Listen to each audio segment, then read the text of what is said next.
Hey guys, how's it going? It's Al. Welcome to the Week 4 cage match on Draftkings between myself and Davis Mattek from dailyroto.com. For those of you who play head-to-heads on Draftkings, you understand that when you play one, you're probably going to have a whole lot of overlap between yourself and whoever you're playing. A 2v2, a 3v3 is what you end up playing. Is most of the core plays are going to be overlapping. So what we've decided to do, every single Wednesday, we do one of these head-to-head battles where we're going to draft, kind of snake format, but not exactly, like more schoolyard basketball format.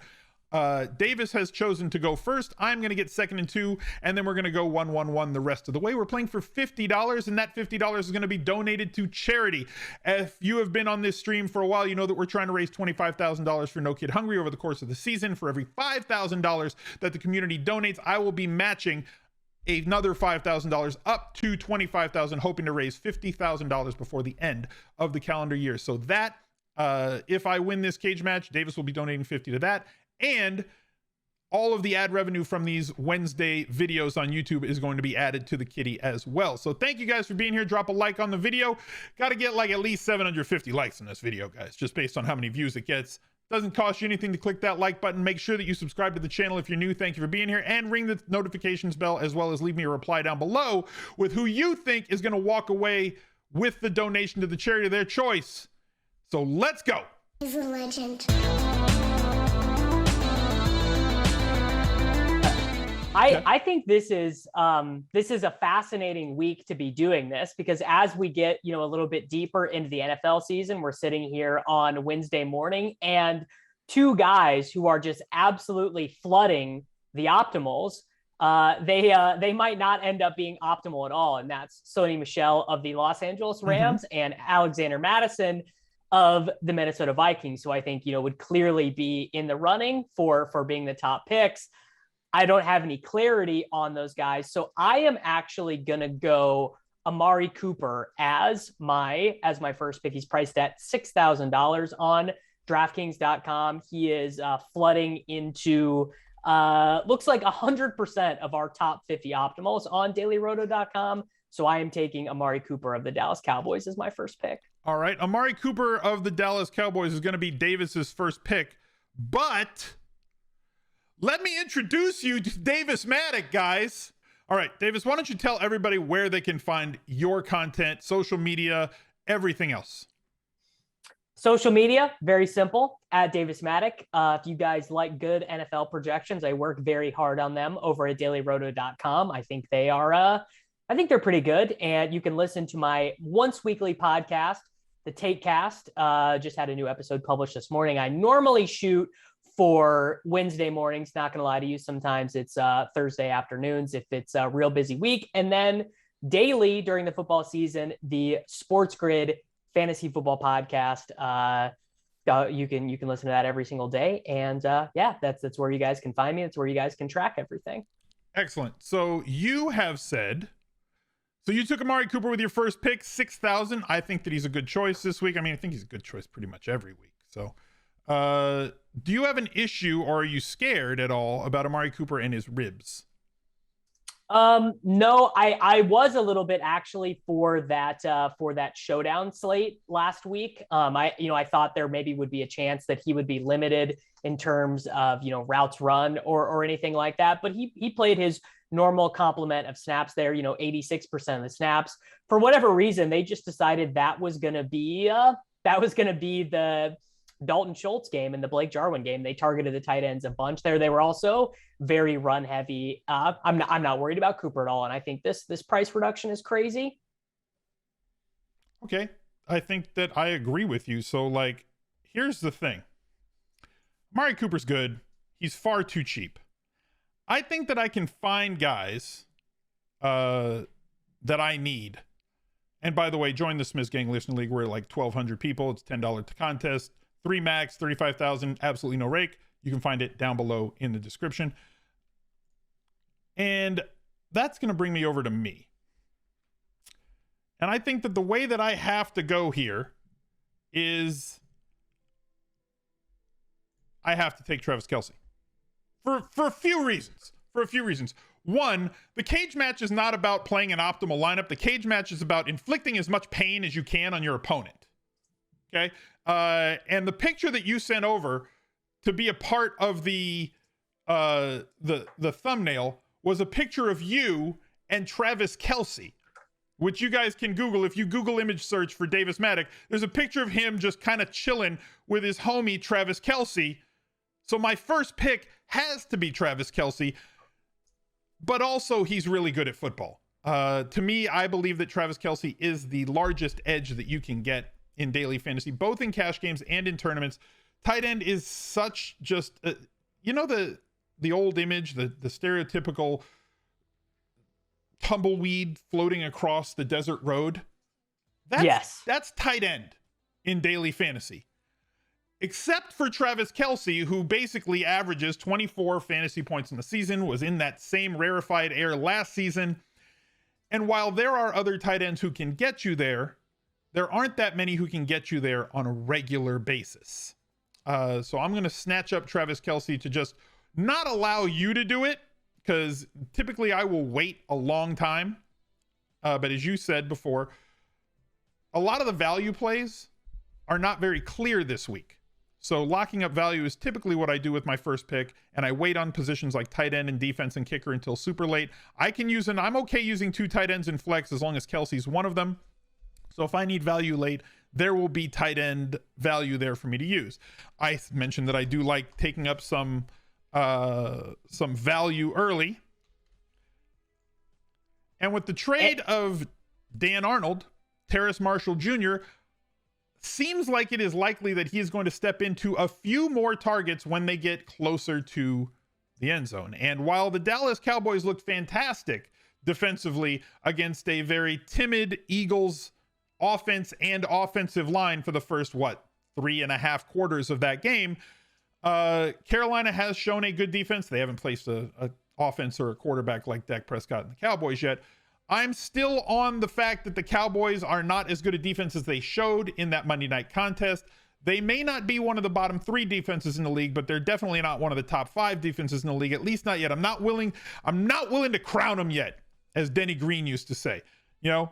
I think they might have improved to like a middling defense, but if they're a middling defense, there's still an awful lot of offense to be had, especially considering as much throttle as they're going to apply offensively, and other teams are going to have to throw the ball to keep up. So Terrace Marshall at 4K for the amount of volume that he had gotten through 3 weeks, I think is too low priced here in week 4. And then when you subtract Arnold and what his red zone usage and routes run could be and replace him with a guy like Terrace Marshall, as we saw in preseason, receiving little screen passes once they get inside the 10, I think that he's going to step up, especially with Darnold not being able to keep up the pace, let's say, of 3 rushing touchdowns through 3 weeks. So there's my value play at wide receiver, locked in with Kelce, and I'm going to kick it back to you. By the way, before I do, Davis is playing today for End Violence Against Women International. We're playing for $50. Me, as always, we're playing for No Kid Hungry. The loser will donate $50 to the winner's charity. So back to you, Davis, for your next pick. All right, so I love the Kelce pick. Obviously, I can't fault that one at all. So I am up here. I think the GTO strategy here is to try to fill out running back before your opponent does, because generally speaking, the running back, there's going to be a fewer number of playable guys there. I don't think that is true in this specific week, because neither of us know what to do with Alexander Mattison or Sony Michel. So we're both at that same informational disadvantage. So I'm actually going to swerve and fill in my onesie position with an absurd price, I think. So I'm going to take Dak Prescott at 6,700. He's not running at all right now, which definitely cramps his fantasy value relative to what you would normally expect it to be. But 6,700, he's making about 50% of our top optimals over at dailyroto.com. So I am going to go in that direction. I get my stack set up. And though I guess you're getting a little bit of a bring back in your lineup. And then also I'm going to follow your lead with my second selection here. No, you get one. You only get one. Oh, and you go 2-2. Okay, no, I see. 1-2, then 1-1-1 the rest of the way. Got it. That's what we got. So we got, yours was Dak Prescott. You got Amari Cooper. You have your 2. And now I've got my 2. And now it's back to me. I was like, don't tell me who you're going to take. Boom. All right. So that's where we're at. That's where we're at. I have Marshall. I have Kelce. That's where you're at. You've locked up quarterback. I can save quarterback until my absolute last pick at this spot. You mentioned an absolutely absurd price, and I agree that Dak Prescott at 6,700 is just too cheap. No, he hasn't been running. Yes, they are running a lot offensively because they're getting a lot of efficiency out of both Ezekiel Elliott and Pollard. So, like, you know, why not just run them behind that pretty good offensive line right now? The question is, to me, another egregiously priced player. I think there's a wide receiver that we can target here who seems too cheap. And I know he burned me, and I know he burned a lot of people last week, and this Rams offense looks absolutely outstanding right now. And Cooper Kupp is not going to sustain 40% of the target market share. But I'm going with Bob Woods here again at 5,300. I think he's too cheap for this price. And as much as this offense is throwing the ball, I absolutely can't think that he is going to stay at that price. I did want to say thank you during your pick.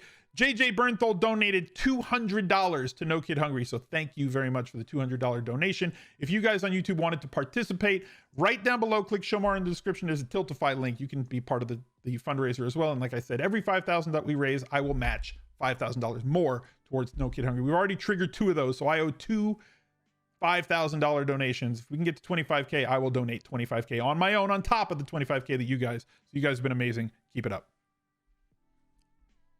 Back to you now. All right, back to me. And okay, so I actually thought when you started your spiel there, I thought that you were going to take the guy that I was about to take until you said burned him last week, because this guy burned everybody 2 weeks ago, burned me, burned Levitan, burned all of us. So everybody. I am going to go, burned everyone. I am going to go with none other than Emmanuel Sanders, who is basically the deep threat now inside of this Buffalo Bills offense. They have a 32-point team total. He fulfills the criteria of a value-ish wide receiver, which I think I like that flexibility. And basically I want to save some of my higher priced decisions for a little bit later. And maybe I don't end up with any studs in this lineup, depending on what you do. But I think that Sanders, his worst game this year, 6.8 points, should have scored a touchdown in that game. By the way, got tackled on the 2-yard line. So we are going back to the Manny Sanders well here. Look, he crushed it last week, and as you said, they are going to score a lot of points this week against Houston's defense. So, like, buy shares. I don't ever understand why people want to fade passing games in games where teams are favored by like 15 or 16. Like, well, like the argument is always, yeah, but they're going to sit all their guys, when they get up 45 or 50 points. If they're up 45 or 50 points, how'd they score all those points? It's like fading passing games in those situations. Like, yeah, sure. Like, in the case that happens, they're going to have already scored a lot of touchdowns. If they score a lot of touchdowns, the guys that you're going to want to play from that game are probably going to be the ones that score them. So sometimes you just don't need to outthink yourself. So I'm going to go look over at running back real quick. God, should I? Do I need to look at running back? I mean, I kind of want to look at running back, but like I also don't want to look at running back. Like, there's things that I can do here. And I don't know if you're going to do them. It's hard to say. I'm going to take a running back. Who can say? I'm going to go with David Montgomery, another $5 running back. We like to focus on those here on this channel. At home, favored, projects to get over 20 touches, involved in the passing game, and gets the majority of the inside the 5 work. David Montgomery is 5,800 and way too cheap against the Detroit Lions. What's Peter's line that he loves to say? Be greedy when others are fearful, and fearful when others are greedy. So if everybody's running away from the Chicago Bears offense because of how bad they looked last week in a game at Cleveland against one of the top 3 or 4 teams in the league on both sides of the ball, a lot of people's chic pick to make the Super Bowl, that's a really, really good team. You know who's not a really, really good team, Davis? The Detroit freaking Lions. And playing on the road even more so. Yes, I know they had a good game against Baltimore last week, but 5,800 for me for a $5 running back in all the right trendy situations. is a great spot. So I'm going to go with him to add to Marshall and Woods and Kelce, and we move. Okay, so I am up now, and I think I need to head back to the running back position as well. I would love to take one of the Rams running backs here. If I had any clarity on which one it was going to be, I would, but I am going to swerve a little bit, and I'm going to go with, let's call him, Mike Davis was 90% CMC. Mm-hmm. I'm going to go with 65% CMC with a little bit of correlation here. Chuba Hubbard. I do actually think that Royce Freeman probably is going to play a little bit more than Reggie Bonifant and Rodney Smith were playing last week. But if I can get, let's say, if we can get 13 carries and 5 targets again this week with decent equity at a touchdown, I think that Hubbard looks like a fairly strong play. And maybe the coaches will come out and give us a little bit of hint, we like Royce this week, or, we love Chuba this week. So I am, and the chat is right. Dragonkin 37 is 100% right. This is mentally weak of me to take Hubbard, but I'm comfortable with the decision. Look, he played over 70% of the snaps last week. Once CMC left the game, he was their preferred guy. Now he has not really broken a lot of tackles this year. So maybe that's a red flag, but like, I like the running backs that play 70+% of the snaps. Like, what are we projecting to be the snap share there? It's not going to be like 70-30 the other way. And nobody cares unless you're like CMC from 2 years ago or Najee Harris so far from this year. Nobody's playing 98% of the snaps. They're all like in that 60 to 75% range. So what are you projecting for Chuba? I have him projected for 53% of the carries and 12% of the targets, which I'm pretty sure I would take. I'm pretty sure I would take that if that ends up being the result. Fair enough. All right. So coming back to me. Oh, I don't know what I want to do. There's enough value. Yeah, there's definitely enough. Okay. All right. Getting back to the kind of egregiously priced players. Yeah. Right. And I do like to spread my variance. I really want to just make you hurt though. Don't do it. Don't make me hurt. I really want to inflict as much pain. And like that gets in my way with these cage matches. Cause like, I also want to play like the optimal situation for me, which I kind of feel like the optimal situation for me right now is just to pick Davante Adams, and let you kind of figure it out from there. Like take Adams against Pittsburgh and just, they're going to throw him the ball 10 times a game. They get to the 1 yard line. It's like, screw the run. We're just going to throw it to Davante again. That is Max Payne. Yeah. Right. But then also, I really want to take CD Lamb and hurt you. Also good. Also, I mean, both of these are honestly they're equally really painful good to me. picks. Both are really good picks, but one of them makes you hurt more than the other, I think. Yeah, I was hoping you would not be into Lamb as much, and I was going to leave myself that optionality. Yeah. I'm going to take the price discount here. Like, everything is shouting at me to take Davante Adams at 7,900. Everything is shouting at me to just don't be an idiot. Just take Davante Adams at 7,900 and then punt with a value play and just suck it up and deal with it. But also pain. I want to suplex you off the top of this cage, and I can't find a better way to do it than taking some of your favorite players like Travis Kelce and CD Lamb. I mean, that's the ethos, right? That is the philosophy of the cage match. It's not about making the optimal lineup. It's about inflicting as much pain on your opponent as possible. Well, I mean, you did the right thing then. Chat's saying you're totally late swapping now. So here's the rules, because people wanted to know about this before, so I did want to say it. If a player that you pick is declared out, because we do these drafts on Wednesday, so if like Sunday morning and inactives come out, that player is out, you're allowed to swap that player for somebody for the same or lesser. So you can't change another spot, But like if you draft somebody who's going to be out on Sunday who was not out at the draft, like Dalvin Cook last week when Adam went Dalvin Cook and he pivoted over to Alvin Kamara, who did just fine. That's the way that you can pivot your way out. You don't have to play a dead spot in your lineup. Okay, good to know. That changes the GTO calculation here a little bit, especially when we get towards the flex. So is it's back to me now? Back to you. Okay, well, I mean, after that whole spiel, how do I not just take Devontae Adams? I mean, this guy had quite good. He had a 58% target share last week. I mean, how are we not playing? It seems it's like above average at least. 18 targets seems like to me a fair amount of targets, and the Steelers defense might even give the Packers a little bit of trouble. Now the offense, I don't think they're going to give them any trouble. And if you took Adams, that would have left me with a really good leverage play. I could have just taken Aaron Jones, and now I don't have to do that. So I am I'm locking up Devontae Adams 7,900. Yeah, the leverage that we have now against one another is basically Cooper versus CD. Like if CD catches a touchdown, you're dropping F-bombs. Yes, correct. I mean, if Cooper goes out in this game and goes 4 for 40 when CD has 8 for 102 and a touchdown, you will have owned me. I will have been cage matched. I will have been suplexed. I will have been cage matched. Okay, so I can't decide on running back. I honestly can't.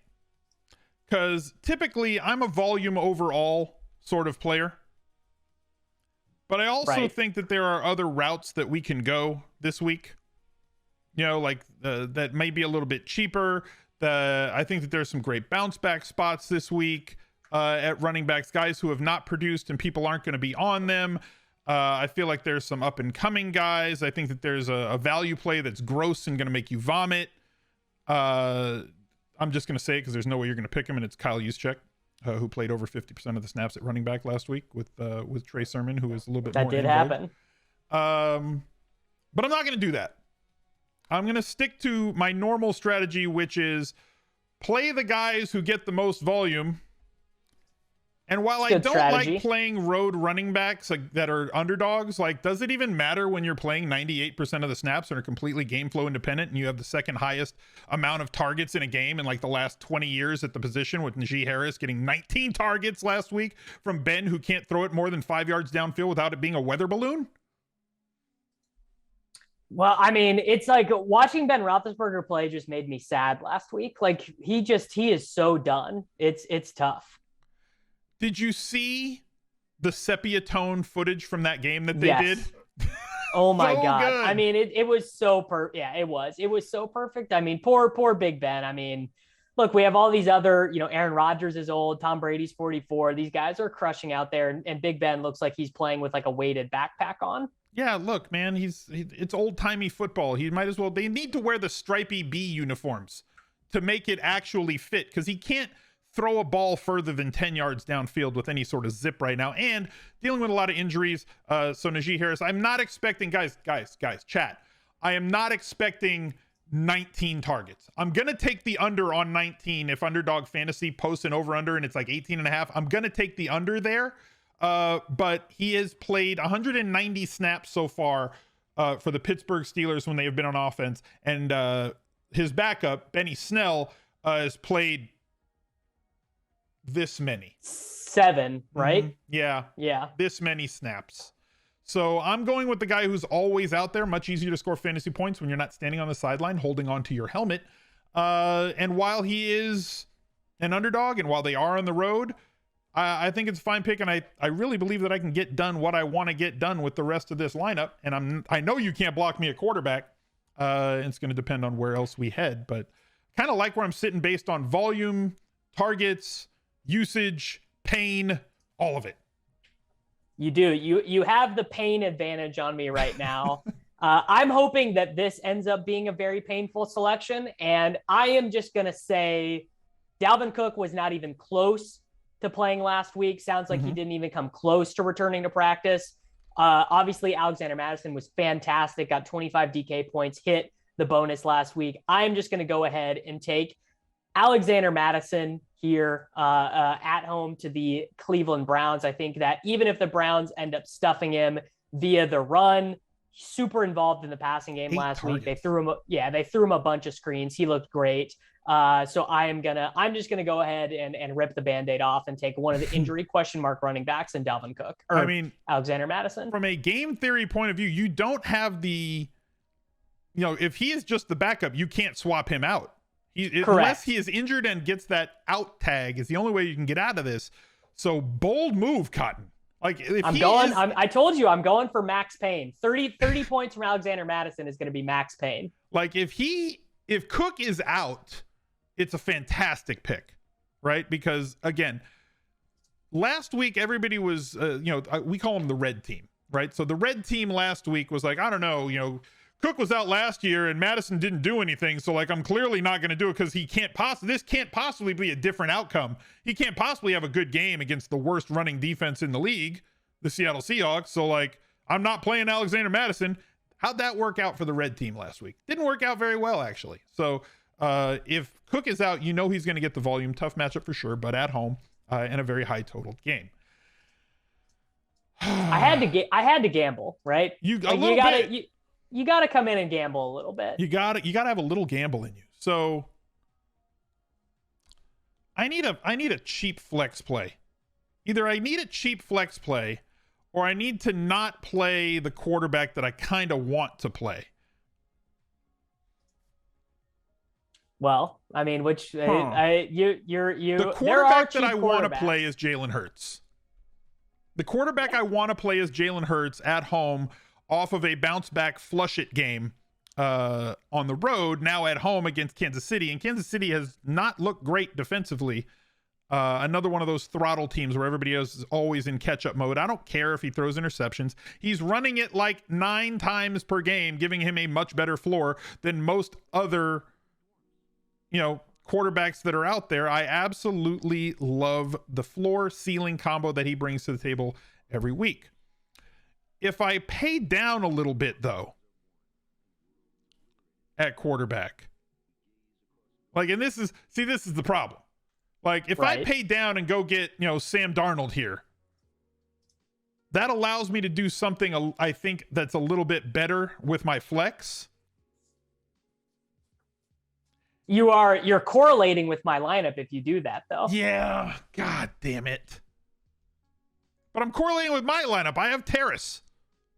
Yeah, but you're correlating with Chuba and with Amari there, game flow wise. So Sam Darnold is not Max Payne. I'm correlating with my lineup.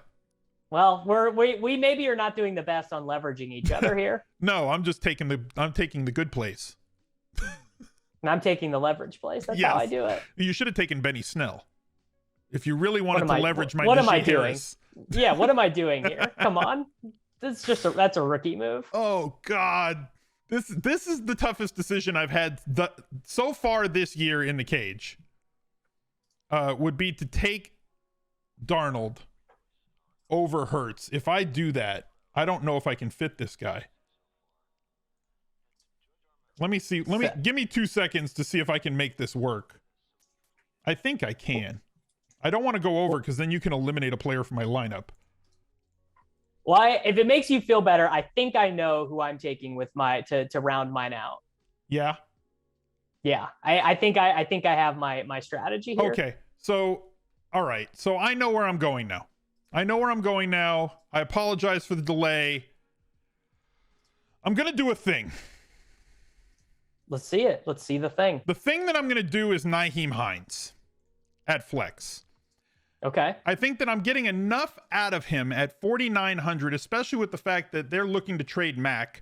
I think that Taylor is a really good bounce back play, considering that like last year he was getting like half the inside the 5 carries, and this year he's getting all the inside 5 carries. But that's not the thing that's on the table when I go for somebody like Nyheim Hines. He's basically being used as a wide receiver in this offense against a team that has been really terrible defensively, specifically against running backs in terms of DraftKings scoring. Second most points against through 3 weeks against DraftKings running backs, and they give up a ton of receptions to opposing running backs. So Nyheim Hines at 4,900. for this particular lineup, to me, looks like a really good value play. Allows me to get a quarterback that I want, and I have enough to pay for one of the defenses instead of going with the cheaper value play, who I think is less optimal in this spot, both for my lineup and overall. So I'm going with Nyheim Hines. I'm sure that people are like, oh, why'd you pick Nyheim Hines? Everything in the cage is different, guys. You got to try playing a cage match against a friend of yours one time. It's a totally different way of drafting. Going back to you. Totally different. So I am going to go full correlation here. I am going for the game stack, and I'm going to leverage your Terrace Marshall selection. And I am going to take DJ Moore at 6,600 for the flex. Guy's been amazing to the start of the year. 12, 11, and 8 targets. He's been unreal. I also think he safeguards me a little bit against a bad Chuba game, because if Chuba just gets run off the field, I would anticipate very heavy DJ Moore usage in that game. I think he correlates super well with Dak and Cooper, obviously. So I am going to be jamming DJ Moore in at 6,600. And he's somebody that both of us have really liked for like a year and a half, and like nobody likes the way that they use him.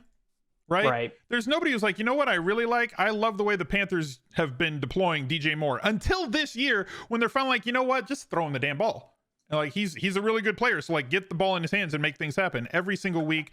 At least a 20-yard gain so far this year, and double-digit targets in 2 of 3. Bang, bang. Yeah. Solid player. Love the guy. I have 8,400 remaining. So I got to get a cheap defense. I could go the Jets against Tennessee and hope that King Henry doesn't run for like 1,000,000 yards. I could go the Falcons against, Heineke, who owes me money. But like the Falcons, it's the Falcons D good, Davis. I don't mean this week. I just mean, in general, like a 30,000, like they suck in general. No, I think they're really bad. They're interesting this week though, because I wonder how many people are going to play Antonio Gibson against them, given how pitiful they've been. I feel like people are kind of soured on Gibson. Yeah, I don't think they're good. I think I don't either. Bad. I don't like. I think I have like 6,000. I have like 2,400 and down that I can spend on a defense in this spot. And that leaves me like in this range right here in terms of like who I can go get.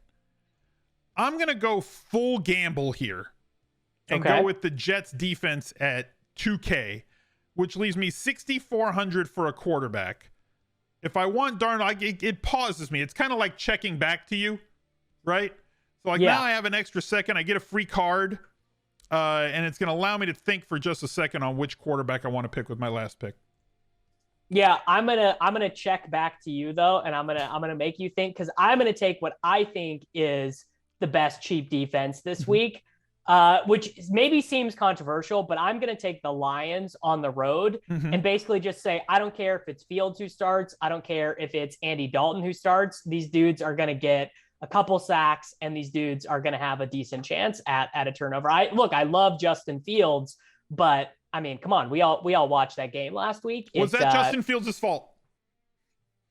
Yeah, I mean, not 100%. Like, I don't think it was a great game plan, but you can't. I mean, look, like anytime a quarterback plays that bad, I'm not absolving him entirely of responsibility. And I love Justin Fields. I'm blaming Handsome Gase. I am 100% blaming Handsome Gase for that. Yeah, I mean, look, it's legit, right? Like, I mean, certainly it was not you cannot look at that and say it was a good game plan. It was a bad game plan. Oh, legitimately. Like, you can't succeed as a quarterback when you have 0.7 seconds to throw on average. Yeah. No, that's But legit. I fully agree with you that, like, even if it was the quarterback or if it was the coach, or if it was, like Andy Dalton is back and he throws deep on 8% of throws, like, this is a great opportunity for the Lions defense. Like I said, the Falcons defense are in a position where they can succeed. The Lions defense in a position where they can succeed. If Henry does not have 250 yards from scrimmage like he's done, or doesn't get 40 carries, with Arthur Juan possibly missing this game this week, this is a good spot for the Jets defense. It's a great cheap defense week. Yeah, it is, like, way better than the average cheap defense week. No, for sure. Like, you don't have to like plug your nose and pick a cheap defense this week, where you kind of do in other weeks. So I'm in a really good position here, I think, in the sense that I can choose whatever $6,400 and down quarterback that I want. And I think that there are a few who are solid. I already mentioned Darnold. And I do have some correlation here with Darnold. And then you have Moore and Hubbard. And like, if that offense does great, then that could eat up my Darnold points. Tannehill is projected to do very well this week in this game. Over 20 fantasy points on the median is his projection so far.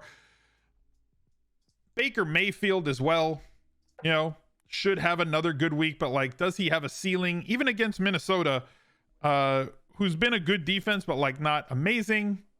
Sure. And then Kirk Cousins, who's just been balling.